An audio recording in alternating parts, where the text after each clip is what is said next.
Welcome everyone and welcome back to the Match Chat LFC YouTube channel. It's been a few weeks since my last video, but the news story on everyone's lips today is Mo Salah and what he said over the weekend after the Liverpool game. By now I'm sure you've heard the quotes, you've seen the reactions, everybody seems to have an opinion on it. People seem to think he's thrown the club under the bus. People are still defending Mo Salah. Personally, I think it's a bad choice, bad time to be doing these type of things. Coming out at this stage and airing his grievances on how he's been treated, I don't think he has a leg to stand on in terms of his own performance. I think we've seen already throughout the season that Mo really hasn't been playing to his level. And I think him being on the bench for a couple of games isn't really a big story. But clearly something's happened last week. Some sort of meeting has happened between the player, the manager, and maybe somebody at the club.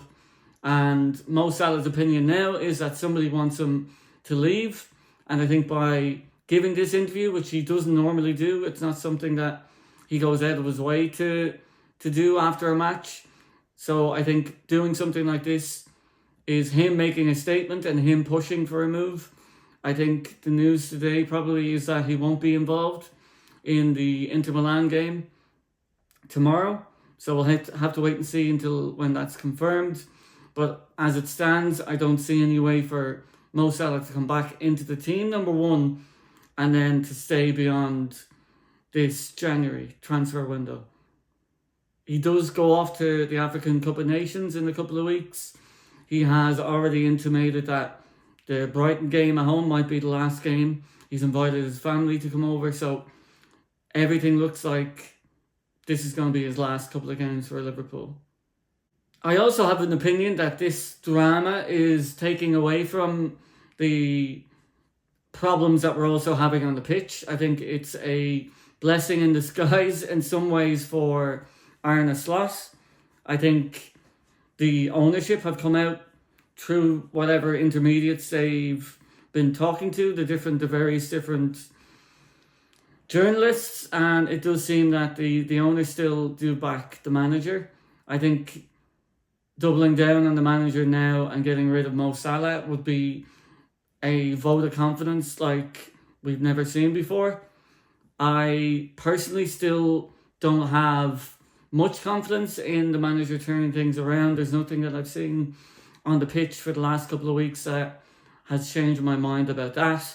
I'd love it to work out. I'd love for this Salah issue to blow over and get resolved one way or another, whether Mo leaves or whether he stays and gets integrated back into the team. I don't see that happening personally, but whatever happens, happens. And I'd love to see the manager come back after this, but I don't think, very rarely, if ever, something like as bad as how things have been this season, the amount of games we've lost, the performances that we put in, I've never seen something like this happen to a club, to a manager, and for the manager to come through all this and start performing again, start getting results again, and start winning things again. I don't think that's ever happened at a football club. So for Arne Slot to get through all this, come out the other side with rainbows and roses, start winning things, I don't see that happening. I think there is a point where this gets untenable. There's a point where this can't go on anymore. I think it will be probably the fans who will start voicing their opinions and voicing their displeasure before the owners do anything. I think the owners have chosen Arne as their man. They've backed him. They've given him money, or they've given him players. It's not necessarily him spending the money, because they've given him the players and they want to see the fruits of their investments. As I said, this has all overshadowed the performances on the pitch. Again, at the weekend, Leeds away can be a tricky tie, can be a tricky game, but I think I haven't seen much of Leeds this year, but I know they are towards the bottom of the table. I think going 2-0 up and letting that lead slip is crazy. I think the performance leading up to that slip was crazy as well in terms of the tackle gone in by Kanate. There's no need to go to ground. There's no need to jump in. Don't know what he's doing. And I think that only leads into panic into the rest of the team when they see that kind of stuff happening. Penalty was given. It's a straight enough forward penalty. I don't have any faith in Alisson. He's a great goalkeeper, one of the best that we've ever had, but he's never been good on penalties, so wasn't expecting anything from that. And then the second goal goes in, and then it's panic stations for a while, but I think we got ourselves together. Obviously went 3-2 up, and then same old, can't defend a corner towards the end of the game, and they smash it in at the back post after God only knows what Gravenberch was trying to do. He handles it, ball drops to the Leeds player, and he smashes it in at the back post. Same story, day in, day out, week in, week out. It's a mentality thing at the moment, and I think something needs to happen to get that mentality back up to a level where we can actually go through difficult periods and not shit the bed, because we're getting to stages where we're 2-0 up, we're a goal up, whatever stage we're at the game, we just do not have the mental strength to just push through and come out with a positive outcome. I think looking at some of the substitutions at the weekend were quite negative. I think that brought on some negative mentality as well to the players. I listened to a couple of arguments about, we need to rest people for the weekend, we need to freshen things up. Or not the weekend, during the week. This Inter Milan game, we've seen last year, there's no merit in finishing anywhere except the qualification for the next round places in the Champions League. While it's great to get these big games against big teams, it's great to start winning against these teams. Ultimately, if you're not performing in the Premier League, and like last year, if we win all our games in the Champions League in the first stage and end up playing somebody like PSG and get knocked out anyway, then what was the point? Like, these are not be-all and end-all games that we're going into. Even though they are big games, we don't have to win them. So why we're prioritising these games over our bread and butter week in, week out in the Premier League, I have no idea. I think win your Premier League games first, focus on what you can do in the Champions League, make sure you qualify for the next round, but you do not have to be going in with the best team every game and wanting to win everything. I think we just manage those games, get to the next round, see who we draw, and go from there. I think the Premier League is our bread and butter, and I don't know why we're making changes and making the team worse during the weekend for a game that's not really a winnable or a must-win game during the week. So the Inter game, I don't know much about Inter. I don't know much about how they're getting on. I think they won at the weekend 3 or 4-0. I don't have any confidence going into the game. It's an away game in Italy. I don't know. I don't feel like we'll get a positive result with all the drama going on at the club at the moment. I think going full strength and losing is probably going to be a more demoralising defeat than going with a half-assed team.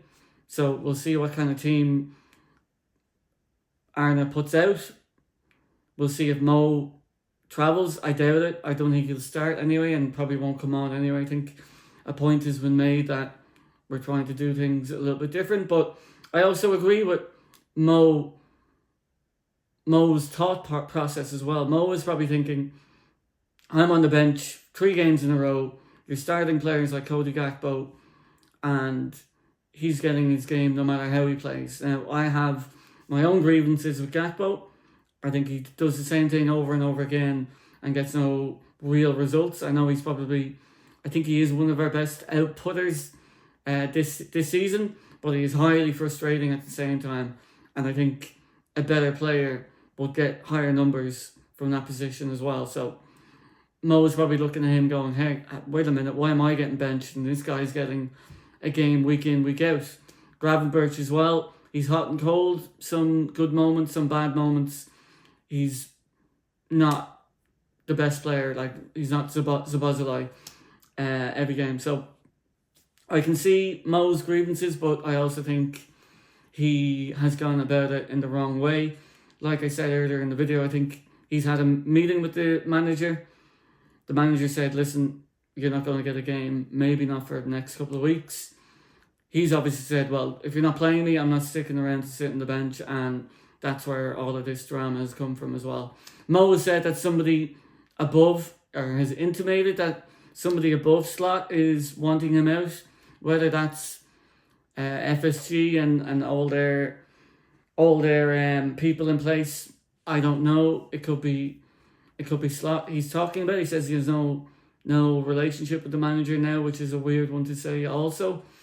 I also heard people say, oh, well, the manager wouldn't drop him if he didn't get the okay from FSG, which I think is a weird comment to make as well, because I don't think they'd have that much sway in the manager's decisions. But I'm sure the truth will come out. All of this drama will get aired out over the next couple of days. I also think that the club have managed as much as they can the narrative also by briefing journalists and getting the word out there that Mo was in a frame of mind of leaving before Jurgen Klopp announced he was leaving, and ever since Jurgen Klopp announced, Mo decided to stay. So that is definitely brand reputation saving from people in FSG, people trying to cover themselves and make the club side look better in this.